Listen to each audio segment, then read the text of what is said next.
Hello, my name is Clark and welcome to Clark's Corner. Today I'm here with two USD students, Fernando and Jaden. I invited them to today's podcast to discuss the recent injustices in religion and language. Jaden and Fernando are both leading experts in the subfield of religion and language, and they're here to talk about it a little more.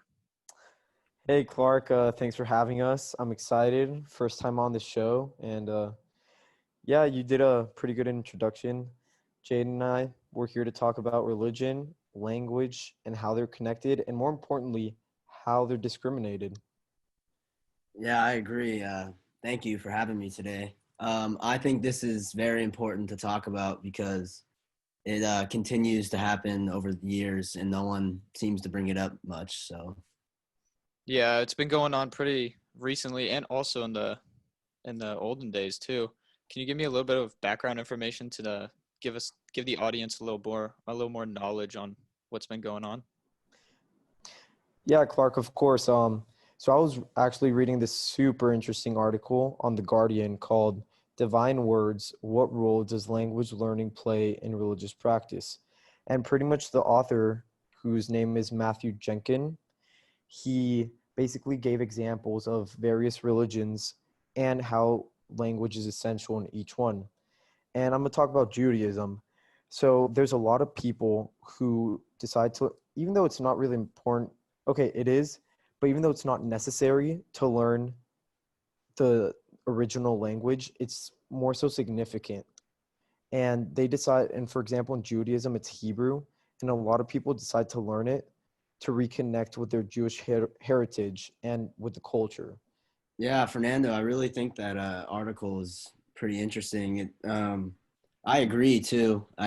It really shows how religion and language are brought together and how they mean so much for each other. And I could see why stripping one's original language from them would be pretty pretty terrible for them. So Yeah, I agree that language and religion can go together pretty seamlessly. Do you guys want to talk about one specifically? Why don't we start off with language? all right, yeah, I like that. Yeah, we see a lot of discrimination against language today, whether it's in schools, businesses, workplace, etc.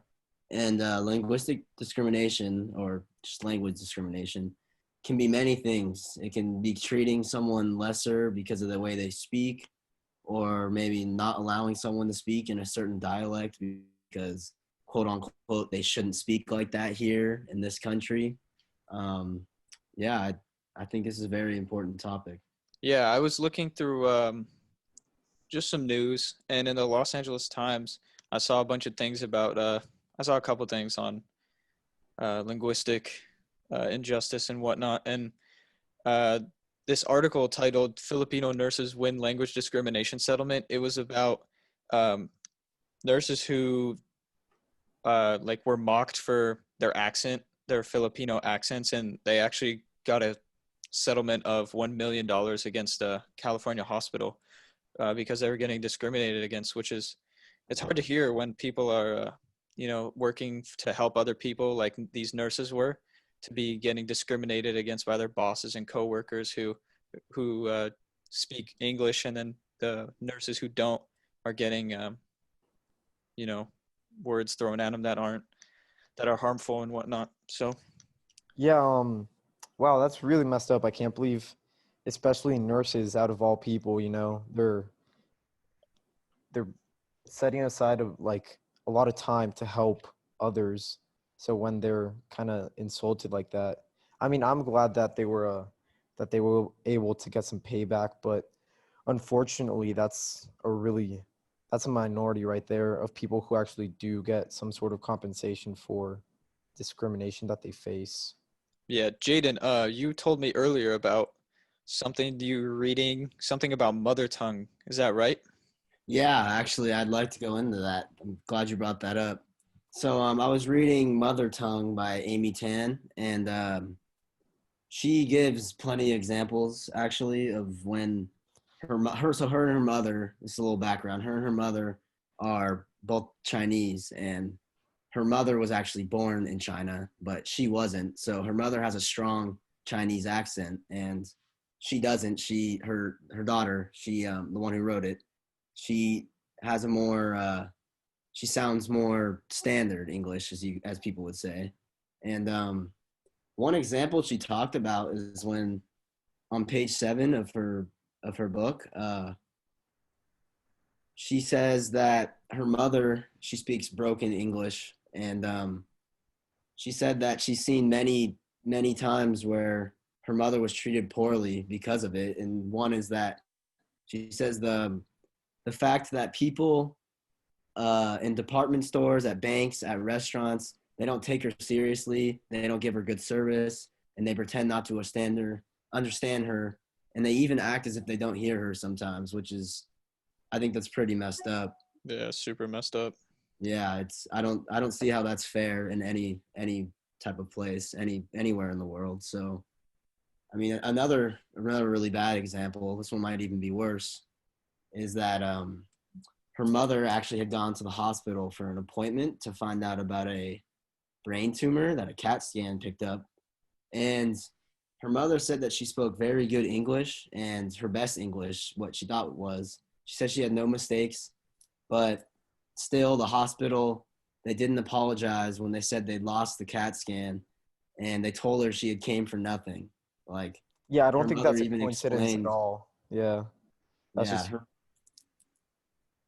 her mother even explains that they didn't have any sympathy for her when she told them that she was really anxious to know because of her husband and her husband and her son had both died from brain tumors. So I could see why she's definitely panicked about this. And once again, you said nurses, they were getting discriminated against, but this time it's the hospital not doing their job. They won't show her what's really important just because of the way she spoke, which is, I really don't understand why people do this. So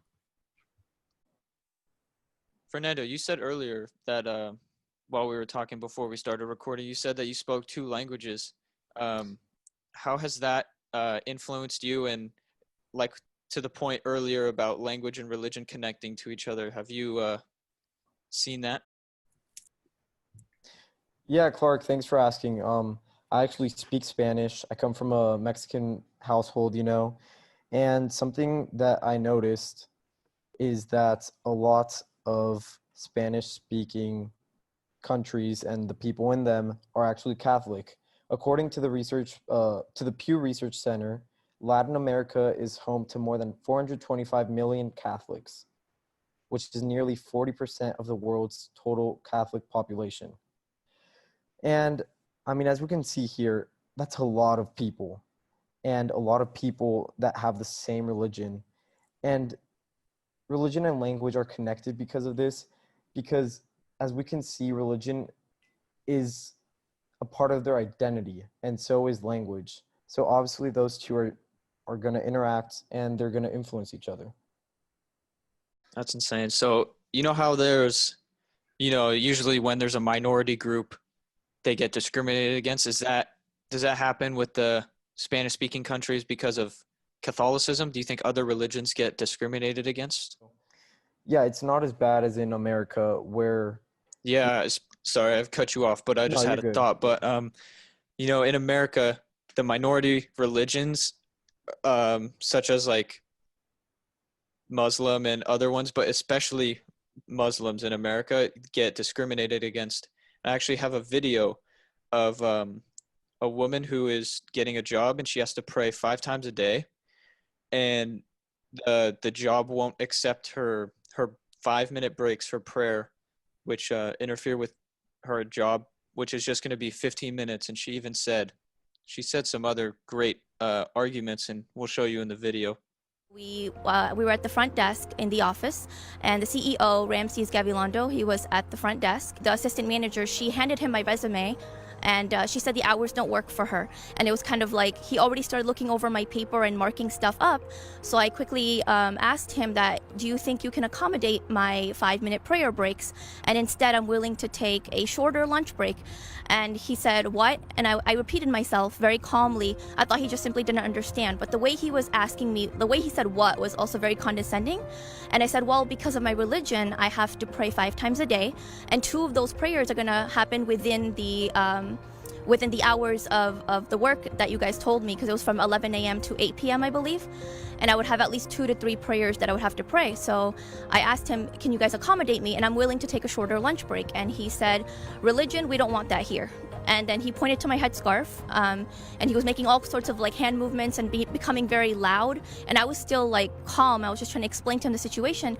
And he was just like, religion, we don't want that here. We don't want these religious shenanigans here. Wow, yeah, I can't believe that happens. I can't believe that specifically happened. That's just total lack of respect. And the thing is that this small problem and like this specific instance is part of a much larger issue going on today, and that's been going on, which is religious discrimination. Oh yeah, I was actually I was looking into this, and I was reading an article by the Equality and Human Rights Commission called "Religion or Belief Discrimination," and they were talking about specific definition for religious discrimination. They were saying it's usually this is when you are treated differently because of your religion or belief, or the lack of religion or belief. And I found a example of a Muslim man from a different article I was reading by John Sherman, and it's titled "Religious Discrimination Cases Makes Headlines in 2015."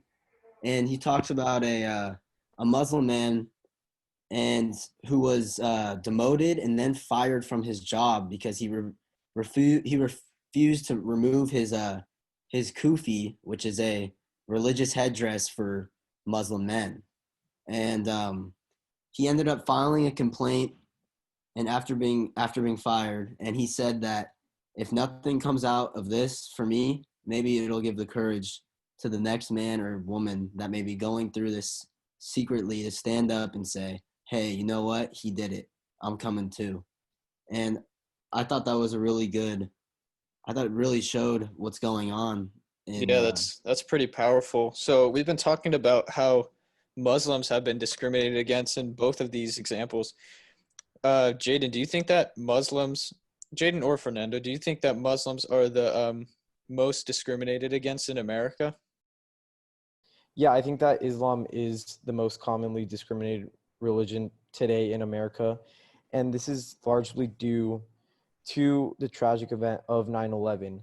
After that, most Americans and a lot of people around the world saw Middle Eastern people as terrorists, and they discriminated against them, and they stereotyped against them.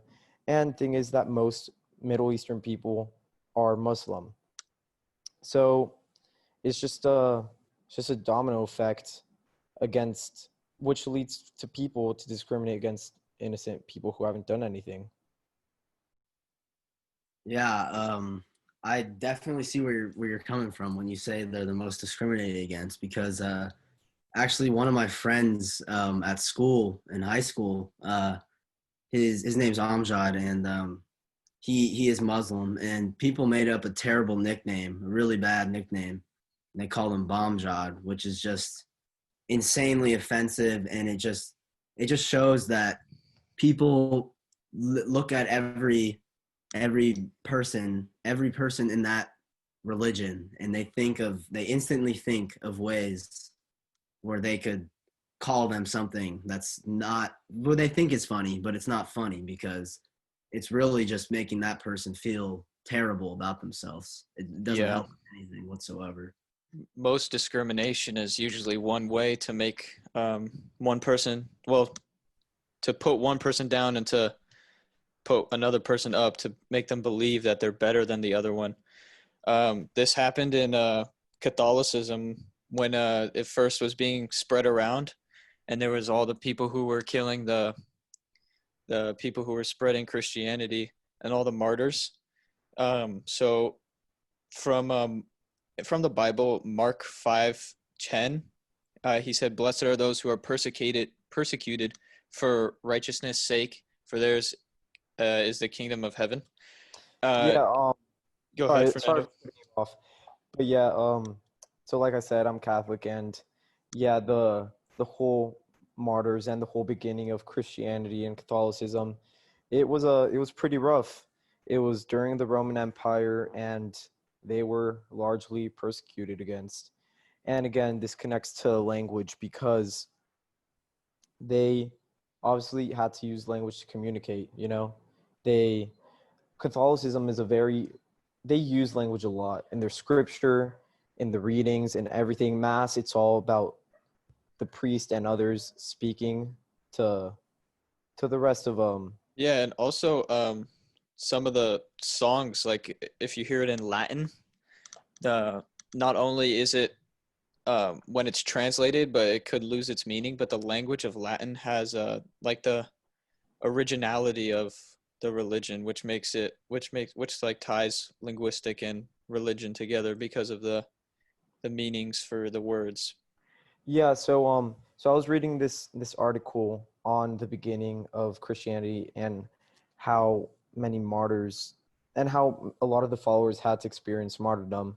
And the author, Wayne Meeks, he says that the emperor of Rome, has recognized this countercultural tendency and says, "This is dangerous. We can't have this large group," which, by the way, is also very highly organized.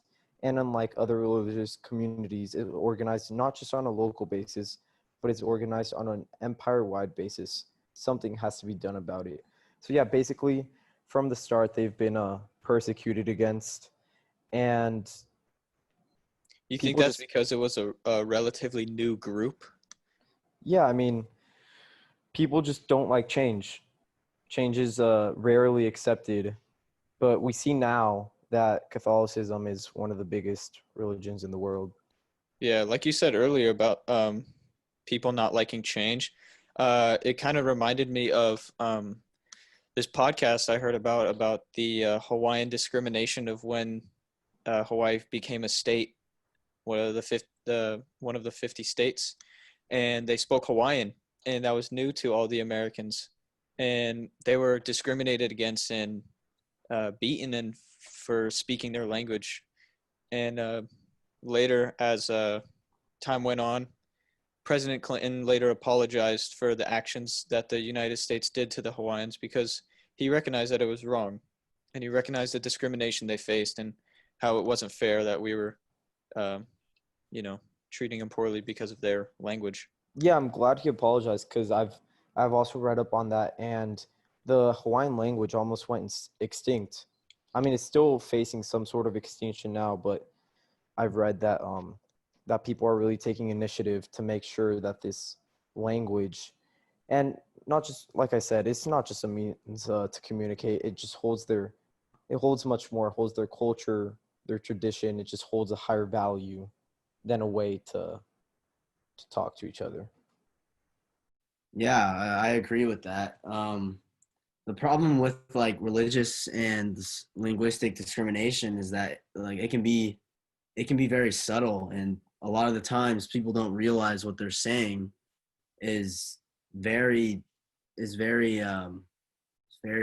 Yeah, it's very damaging. Just like your friend. I mean, I bet that your fellow classmates, they thought it was a joke, but I'm guessing that your friend did not appreciate it. Yeah, thank you for explaining that for me. Couldn't get it out, but yeah, exactly, like what they were saying, they were laughing about it, but like he wasn't laughing. He might have laughed just because he didn't want to show how it actually made him felt, which is the problem. Like the problem is that people do this, and whoever's on the other side of it, if they're too afraid to stand up for it, they'll just go along and act like nothing's wrong. But Yeah, really, so Jaden, do you have like any ways on how to avoid or prevent discrimination, just to educate our listeners?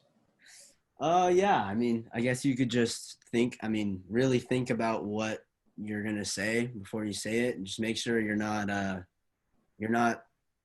you're not picking out a certain religion or race or anything like that to make a joke about, because it's not a joke to a lot of people. And I guess another way maybe to avoid it would just, I guess, Like walk a mile in their own shoes. yeah, exactly. Like change your perspective before you say something that could be offensive. Yeah, exactly. I mean, you said it perfectly. Just imagine if Yeah, you're in and the other person's shoes. Just think about what you're gonna say. That pretty much sums up. I mean, yeah, and guys, like these are very simple ways of avoiding and preventing it. They might not end it completely because discrimination, like we've seen, it's been going on for a while. But I just want to bring up this very interesting and very impactful quote from Henry Ford. Coming together is a beginning, staying together is progress, and working together is success. So honestly, if we all just try our hardest to prevent and avoid it, this it's gonna go away. yeah, I agree with what you're saying. I don't. And I mean, if everyone could just put this quote into their heads and just apply it to everything at all times, I think the world would be a uh, Peaceful much more place. safe place, I guess. Yeah. All right. Well, that's all the time we have for today. Thank you, Fernando and Jaden, for coming by.